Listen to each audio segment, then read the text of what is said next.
పెద్దగా ఆశ్చర్యపోవాల్సినటువంటి విషయం కాదు. ఎందుకంటే సాక్షాత్తు ఆయన సొంత చెల్లినే వాళ్ళు అదే మాట అన్నారు కాబట్టి పెద్దగా ఆశ్చర్యపోవాల్సినటువంటి విషయం కాదు. అయితే ఇవాళ ఒక చిన్న డౌట్ ఏంటంటే వర్మ గారు, ఎందుకనంటే శంఖారావం నడుస్తుంది కాబట్టి దానికి సంబంధించినటువంటి కొన్ని పాయింట్ ఆఫ్ డిస్కషన్స్ వచ్చాయి కాబట్టి చెప్తున్నాను. ఆముదాల వలస షుగర్ ఫ్యాక్టరీని తెరిపిస్తానని చెప్పి పాదయాత్రలో హామీ ఇచ్చినటువంటి వ్యక్తి జగన్మోహన్ రెడ్డి గారు. చదవట్లేదు సార్ ఇవాళ అలా నేను పెద్ద బుక్కే తెచ్చాను సార్. మా శేఖర్ రెడ్డి గారు ఒప్పుకుంటే వాళ్ళు 730 హామీలు ఏవైతే ఇచ్చారో ఆ 730 హామీలు చదువుతాను. ఆ 730 వినండి సార్, 730 హామీలకు సంబంధించినటువంటి ఇప్పుడు ప్రతి వాళ్ళని కూడా వినండి సార్, వినండి శేఖర్ రెడ్డి గారు వినండి నేను ఏమంటున్నా అంటే మా లోకేష్ గారేమో వినండి శేఖర్ రెడ్డి గారు ఒక్క నిమిషం శేఖర్ రెడ్డి గారు వినండి అదిగో మీ స్టూడియోలో ఉన్నారు, మీ వాయిస్ గొడవ ఎక్కువగా వస్తుంటారు. మమ్మల్ని మాట్లాడినారు సార్, అసెంబ్లీలో మాట్లాడినారు, బయట మాట్లాడినారు, డిబేట్లలోనూ మాట్లాడినారు. ఏంటి సార్ ఇది? ఇప్పుడు ఒక్క నిమిషం వినండి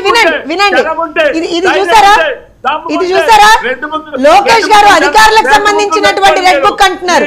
మీరు హామీలు ఇచ్చి తప్పినటువంటి హామీలకు సంబంధించినటువంటి రెడ్ బుక్ ఖచ్చితంగా క్వశ్చన్ చేస్తాం.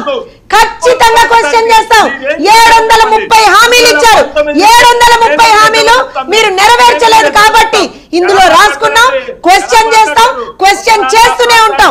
ప్రజాగళం మాది, మమ్మల్ని ఆపేటంత ఇది లేదు. ఇంకోటి గుర్తుపెట్టుకోండి సార్, వినండి, మీరే అన్నారు డిబేట్ లో సంస్కారం గురించి మీరే మాట్లాడారు. పక్క వాళ్ళు మాట్లాడుతుంటే మీరు ఎలా ఇంటర్ఫియర్ చేస్తారన్నారు. మరి ఇప్పుడు మీరే ఇంటర్ఫియర్ చేస్తున్నారు శేఖర్ రెడ్డి గారు. రాసుకోండి సార్, రాసుకొని పెట్టుకోండి. మీరు అన్నారు కదా నేను రాసుకొని పెట్టుకుంటాం అంటున్నారు కదా, రాసుకొని పెట్టుకోండి. ఇవాళ ఆంధ్రాల వలస శ్రీకాకుళం రహదారికి 45 కోట్ల ఆ రోజున మేము ఇస్తే ఆ పనులు ఎందుకు నిలిపేశారో చెప్పండి, ఎందుకు ఆపేశారో చెప్పండి.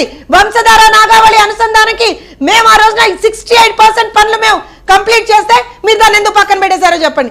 ఇలా నేను చెప్పా కదా, మొత్తం ఎవ్రీ సింగిల్ మీరు ఏదైతే హామీ ఇచ్చారో ఖచ్చితంగా నోట్ చేసుకున్నా, అడుగుతూనే ఉంటా. ఎందుకంటే ఒక టీచర్ గా నేను ఖచ్చితంగా మిమ్మల్ని క్వశ్చన్ చేస్తూనే ఉంటా, మీరు సమాధానం చెప్పాల్సినటువంటి పరిస్థితి ఉండనే ఉంది. ఇవాళ ప్రతి ఒక్క జిల్లాకి వెళ్ళి మీరు ఏ జిల్లాల్లో ఏమే హామీలు ఇచ్చారు, ఎన్ని హామీలు మీరు పూర్తి చేశారు, ఎన్ని పాక్షికంగా పూర్తి చేశారు, ఎన్ని అసలు టచ్ చేయలేదు, ప్రతి ఒక్కటి మేము మాట్లాడతాం సార్. మేమే మాట్లాడతాం తప్పించి అంటే ఎవరు మాట్లాడితే వాళ్ళని పట్టుకొని వాళ్ళని మేము తెలుగుదేశం మనుషులు అనేస్తాం, ఎవరు మాట్లాడితే వాళ్ళని పట్టుకొని చంద్రబాబు నాయుడు గారు మనుషులు అనేస్తాం. అది కాదు కదా సార్.